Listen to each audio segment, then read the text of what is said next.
Saudações cristãs a todos aqueles que visitam este canal. Eu sou o pesquisador Marcos Lopes e estamos analisando as palavras de Mohammed, o profeta Maomé, e o seu livro, o Alcorão, livro de paz ou de guerra? É uma pergunta que é feita nesta série que estamos analisando o livro sagrado dos muçulmanos. Então, dentro deste ângulo, damos continuidade ao que é proposto. Bem, nós falamos um pouco no vídeo anterior sobre a vida de Maomé, certo?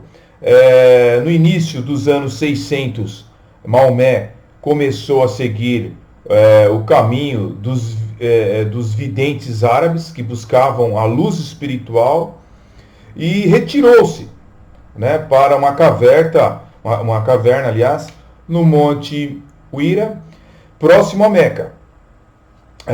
Pouco tempo depois, afirmou ter recebido visitas de Gabriel, um arcanjo mencionado por judeus e cristãos.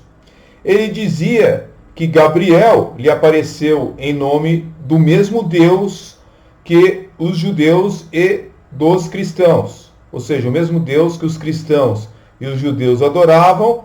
Então, ele veio em nome desse Deus. Maomé chamou esse Deus de Alá, ok? A entidade identificada como Gabriel começou a explicar o que o Maomé deveria fazer como servo de Alá. Deveria se opor à idolatria, a ídolos pagãos em Caaba e também em Meca. Para o enorme desprazer dos ricos mantenedores da Caaba e de Meca, acabou criando uma dissensão para Maomé, vários problemas para Maomé. Maomé, ele se proclamou profeta e começou a pregar contra a idolatria pagã da sua época.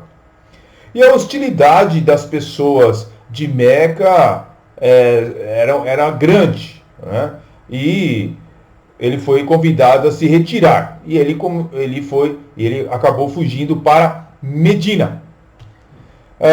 Em uma outra parada, com caravanas, ele localizou um lugar ali a 300 quilômetros do norte de Meca, juntando alguns seguidores por volta do ano de 622 depois de Cristo.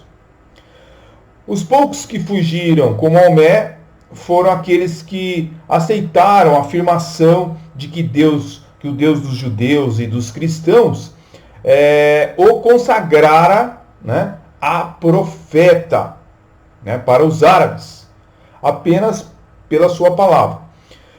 Alguns árabes não creram na mensagem e ficaram em dúvida, dizendo: olha, você afirma ser um profeta, como os profetas nos quais os judeus e os cristãos acreditam, mas nós, os árabes, nunca tivemos profetas assim. Portanto, não sabemos como determinar quem é e quem não é profeta. Certo? Os judeus, diziam os árabes, eles têm maneiras mais precisas de apresentar quem é profeta e quem não é. Então, eles conseguem validar as reivindicações, e aí, se eles acreditarem em você, os judeus, nós vamos acreditar também. Bem, esperando ganhar seguidores em Medina, mais rapidamente do que era possível em Meca, o centro praticamente Meca era o centro da idolatria árabe, Maomé se viu envolvido com a necessidade urgente de provar que ele era um profeta de Deus, reivindicando então o seu profetismo. Aparentemente, os poucos judeus que moravam em Meca, menos instruídos dos que eram mais letrados em Medina, preferiram deixar o julgamento das reivindicações de Maomé para os mais instruídos, né? Os judeus de Meca eram bem pequenos, uma minoria, né, naquela cidade, preferiram não se enredar nessa situação aí de Maomé. Os de Medina, no entanto, para o seu grande arrependimento posterior, cada vez mais pressionado pelos árabes curiosos daquela cidade, tiveram que dar as suas opiniões, as suas manifestações concernente ao intitulado profeta Maomé. Bem, Maomé teve grandes problemas de achar pessoas que reivindicavam que ele realmente era um profeta de Deus. Em Medina, por exemplo, Maomé ofereceu os seus serviços à cidade para o seu envolvimento com a sua nova religião. Naquele papel, constantemente ele buscava colegas árabes e uma parcela considerável da comunidade judaica. Observando, e os judeus começaram a observar e vendo as disputas que estavam sendo feitas ali, começaram a olhar Maomé mais de perto, certo? Buscando qualquer sinal que ele tivesse recebido de Deus, algum sinal profético, né? Então, a sua habilidade para operar milagres não foi constatada, né? Teria sido, logicamente, uma boa evidência para constatar que ele era um profeta de Deus. Mas Maomé não foi capaz de oferecer um único milagre físico para que fosse provado o seu profetismo. Na verdade, algumas passagens no Alcorão expressam a sua consternação, vamos dizer assim, com o povo que sempre pedia milagres, com apoio para reivindicar que ele era um profeta de Deus. Bem, sem os milagres, Maomé poderia oferecer o que então? Se ele não tinha milagres da parte de Deus para oferecer, então o que fez Maomé? Certo?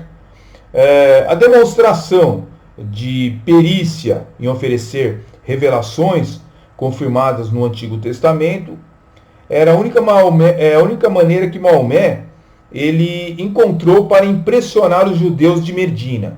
Então ele começou a falar sobre o Antigo Testamento. Só que, como diz o próprio Alcorão, né, nós vemos aqui no próprio Alcorão, que eu tenho aqui, certo, da tradução de Massor Shalita, ele diz que Maomé, como todos aqueles que pesquisam o Islã, diz aqui na introdução que Maomé não sabia ler ou escrever, certo? Ele não sabia ler ou escrever. Esse é um dos fatos que os muçulmanos acreditam que é um dos maiores milagres. Como foi feito o Alcorão de uma pessoa, a partir de uma pessoa que não sabia escrever e nem ler. Logicamente, foi um grande milagre, segundo os muçulmanos. Mas, ao ele demonstrar, Maomé, o seu conhecimento do Antigo Testamento para os judeus ali de Medina, ele, logicamente, ia ganhar a confiança de alguns judeus, né? O seu conhecimento dos livros sagrados judeus. Só que, infelizmente, Mohammed, ele tinha um conhecimento deficiente do Antigo Testamento, né? Então, isso começou a piorar a situação dele para provar aos judeus de Medina que ele era um profeta de Deus, certo? Ele não conseguia oferecer demonstrações do Antigo Testamento, o conhecimento do Antigo Testamento. Interessante que nós vemos aqui praticamente um flagrante, né? Uma flagrante omissão da parte de Maomé concernente algumas questões. Por exemplo, apesar de os primeiros 89 capítulos do Alcorão compilados anos depois não trazerem nenhuma pista sobre o conteúdo das primeiras revelações de Maomé, ele ofereceu aos judeus de Medina uma narração que certamente os fascinaria. Ou seja, a história do Êxodo, certo? A história do Êxodo da Bíblia Sagrada. Bem, posteriormente o Alcorão traria as suas interpretações dos confrontos de Moisés com o faraó, o governador do Egito, certo? 27 vezes em seus primeiros 89 capítulos, nós vemos ali contando a história sobre Moisés e faraó. Entretanto, em outras palavras, Maomé repetiu a mesma história uma vez a cada 3 capítulos, certo? Certamente essa era uma de suas histórias de púlpito favoritas. Bem, o triste nisso tudo é o seguinte, que em sequer dessas 27 vezes da sua saga, de contando a saga do Egito, ele não incluiu uma só vez sequer uma fala sobre a Páscoa dos judeus. Isso, para os judeus, era extremamente ofensivo, devido ao grau de importância que era a Páscoa. Como poderiam os judeus aceitar ele como um profeta, como um homem de Deus, que não tinham a menor ideia da importância da Páscoa? Se é que eles sabiam alguma coisa a respeito da história da Páscoa. Então coloca Maomé em uma situação pior ainda diante dos judeus da sua época. No próximo vídeo continuaremos a essas informações aos senhores que assistem este canal. Fique na paz, deixe seus likes, seus comentários e até o próximo vídeo.